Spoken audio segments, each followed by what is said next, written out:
So there we have it. Fuck capitalism. Now we can all come together with that as a basic foundation, yes? And speaking of which, our next guest represents an organization whose whole function rests on the world that we build, post-capitalism. The Next System Project is essentially a post-capitalistic research project that brings together theorists, researchers, and activists to not only discuss next systems, but to help implement them. Last week, we spoke with Deputy Director Dana Brown about Next Systems and the challenges and brilliance of bringing people together at this particular time to imagine and create a better world. Take a look. I think given the political context we're living in the United States right now, there's a strange bit of advantage there because it seems that people are really desperate for change. And I think these recent elections show us that on kind of every side of the political spectrum, it's become more and more apparent to Americans that the system, the political economy that we have doesn't work for them. So despite the fact that we're a large, diverse country and it will always be difficult to bring everybody together, people are really coming out of the woodwork from the traditional kind of organizing standpoint, from unions and student organizations and the climate movement to academics and everyday folks really are looking for answers in a way that I think they haven't been for a long time. So our job is really to listen and to try to find the places where we can bring different voices together and start to hash out the details. So on that same level, I mean, you mentioned that in a country this big, it's always difficult to maneuver that. And in the video, there were a couple of different people that talked about that local power and community by community and block by block. And this past election really showed us the progressive push from the states, the legalization of marijuana, campaign finance reform, right to die, things like this. And of course, on the federal level, it was a total disaster. So do you see, I guess there's a larger question about what we eventually do about the federal government, but do you see this coming together being outside of the paradigm of a federal coming together? I mean, that's a fantastic question. I think for a while, those of us that have been fighting for deep transformation in our economy have known that in many ways the answers might come from the grassroots up, right? And our organization, I mean, the Next System Project grows out of the Democracy Collaborative, whose work is really at the level of communities and municipalities. And we're really hoping to build on the successes that we've had at that level and think about how to scale up. So it makes sense to us that, and especially as you mentioned, with these elections where you see ballot measures on municipal and state levels that recognize the urgency of climate change and more environmentally friendly policies, that really does seem to indicate to me that the solutions will sort of be bubbling up. And I don't know if that means that we can make a country this large and diverse work as a federal system. It might be time to start thinking about what regionalism would look like, or what a group of federated states, kind of a different sort of European Union might look like on this side of the Atlantic. And I'm sure you've probably seen that the day after the elections, there were already folks in California talking about a Cal exit, and that, that movement had been around before, but I think it brings about a new urgency to people thinking about these issues now. Yeah, and in that same vein, there's been a lot of argument as to what the best route is, even if we're talking about on a more state-centric level. You have this like solar or wind argument, or no, wave power is best, or we need worker-owned co-ops, or screw that, that's still a capitalism offshoot. And so are there basics, are there like fundamental pieces that you use to then craft experiments and actions, like a sort of basis to work from with the Next System Project? Yeah, that's a great question. And I think, part of our response really is that the diversity of this country, the diversity of geographic and political economic needs really does imply a diversity of responses, of solutions. So the Democracy Collaborative's flagship project is really the Evergreen Cooperatives in Cleveland. And it's a model based on the anchoring institutions of a couple of big hospitals and research institutions who we've been working with to do local procurement, and around that have built a set of worker-owned cooperatives that are green industries. With the whole idea is sort of reinvesting in the community, but doing it in a way that teaches people democratic process as worker owners. But even that model, which is being replicated and iterated around the country, has had to change in each of the other cities that we've been been able to do similar projects, because the geography and the demographics of those communities are different. So I think there's sort of by necessity in this country a plurality of solutions. And there are also things where even if we had the magic bullet, we had the answer, it probably wouldn't be implementable as such tomorrow. And sort of there are these pathways to change where we have to take something, start it, and know that we're less necessarily going to learn in the process. And as sort of the consciousness of the country evolves, we can also evolve those projects.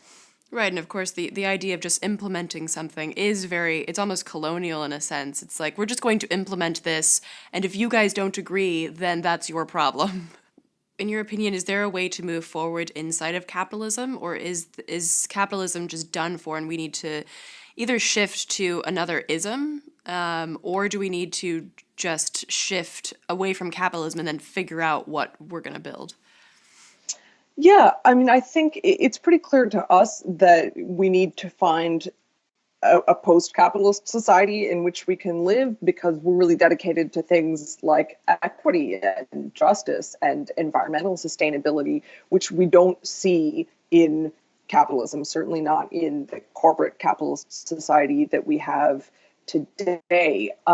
That doesn't mean that there aren't things to do in the meantime, right? We have to start making change inside the system that we're in. But hopefully in ways that are sort of non-reformist reforms, right? Like structural changes that can help lay the foundation for what eventually has to be a very different economy.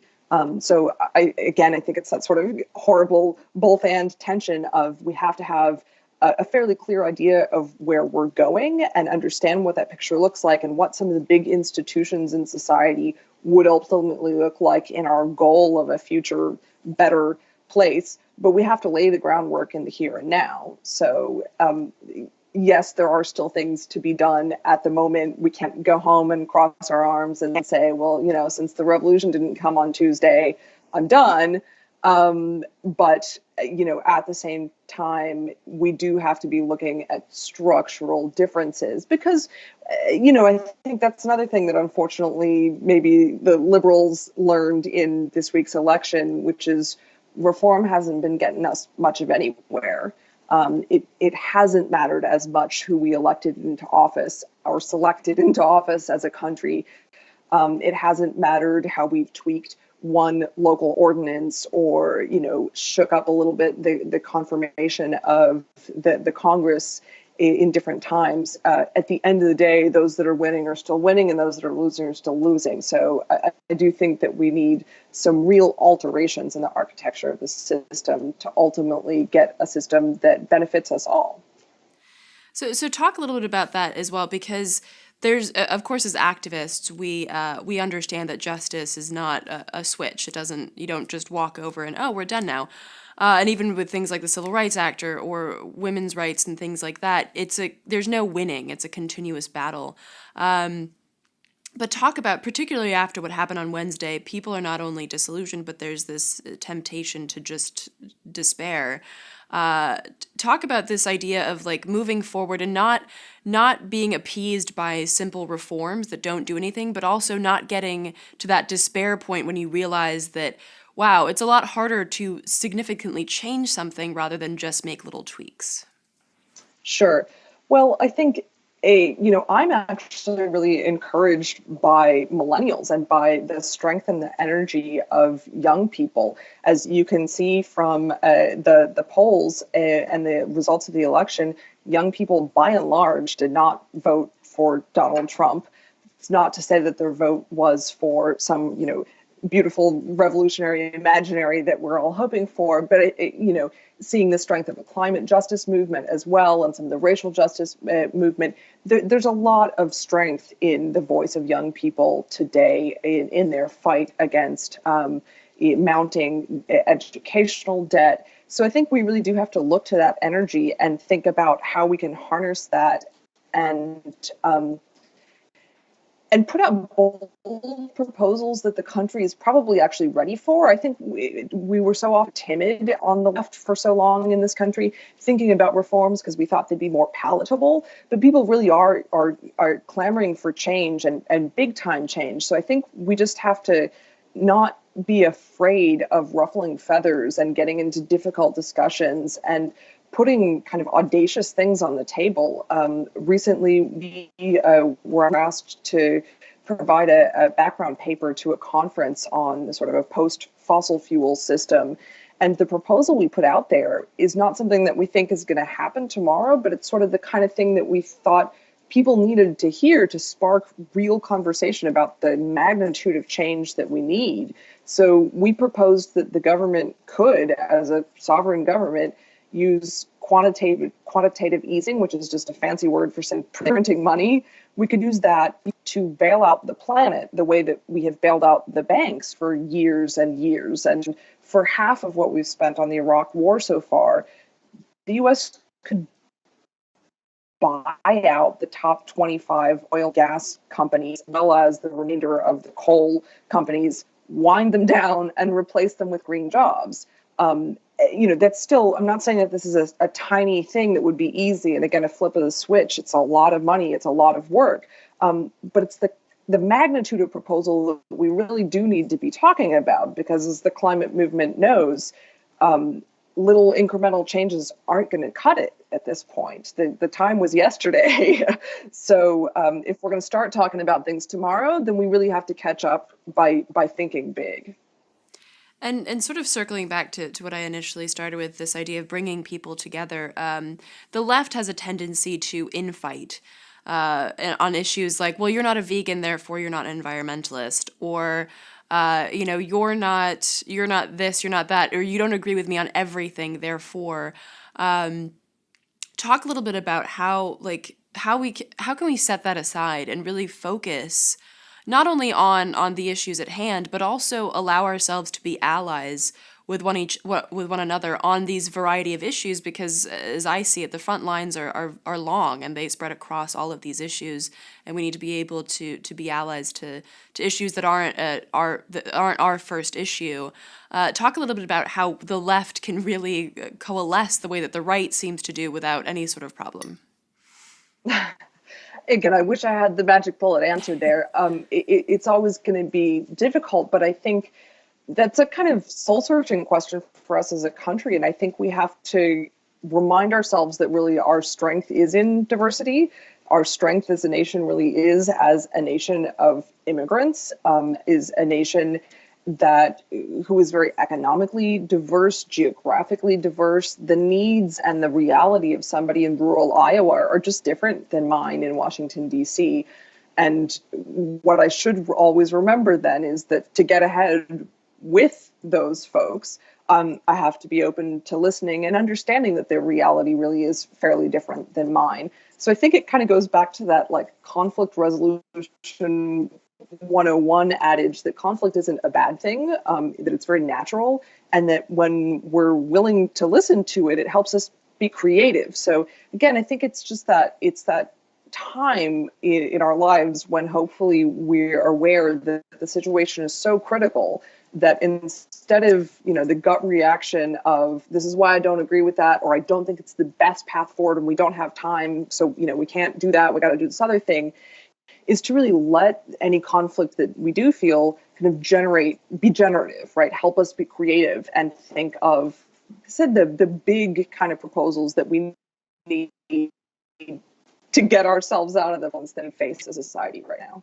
How does direct action play into the framework of the Next System project? That's a good question. And I don't think that's for me to say. Really, just as a project, I mean, we're a research institute. Really, I think we want to see ourselves as resources for and with activists on the street. We want to know, what are the questions that you're asking? How can we provide the data, the arguments?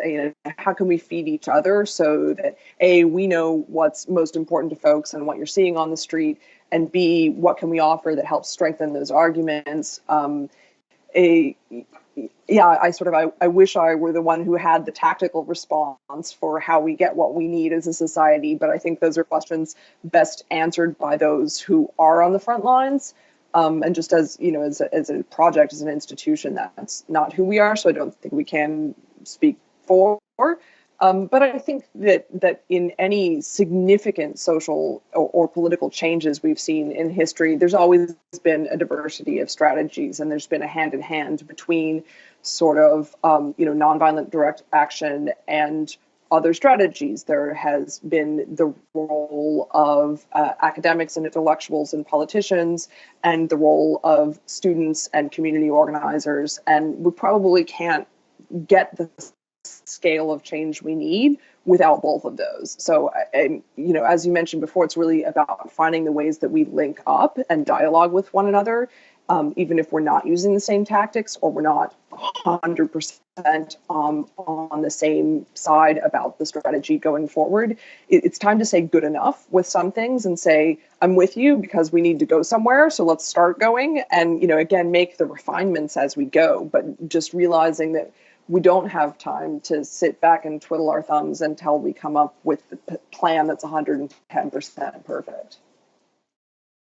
So there you have it. So one of the reasons that I thought it important to ask Dana to be on the show is because of the intellectualism at the root of the Next System project. And many people, from activists to journalists to academics, have noted the rampant spread of anti-intellectualism in this country. And indeed, this anti-intellectualism is much to thank for our present state of affairs. The lack of education and intellectualism not only promotes back-asswards thinking, such as racism, sexism, and the arrogant bigotry that fuels them, but it removes critical and independent thinking based on facts and research from the political stage. And once that's removed, you have what we have now. And you have people bringing fucking snowballs into Congress as evidence against climate change. You have neo-fascists supporting the concept of white genocide as if to suggest that A, that's a real fucking thing, and B, racial purity is necessary because anyone that isn't white is inherently dumber than or less capable than a white person. I mean, you really only have to look at the people saying these things to see otherwise. That's the kind of stupid that even duct tape can't fix. And now that brand of stupid, that brand of anti-intellectualism and basic thinking is in charge. And that's why intellectuals are needed. Thinkers are needed. And that's why activists need to be thinkers and thinkers need to be activists. Again, don't just react to something. Think and act.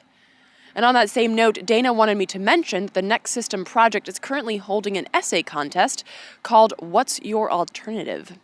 You can learn more about that at the link below, and to find out more about the Next System project as a whole, visit the nextsystem.org. Nextsystem.org. It's cold and it's hard to say those words.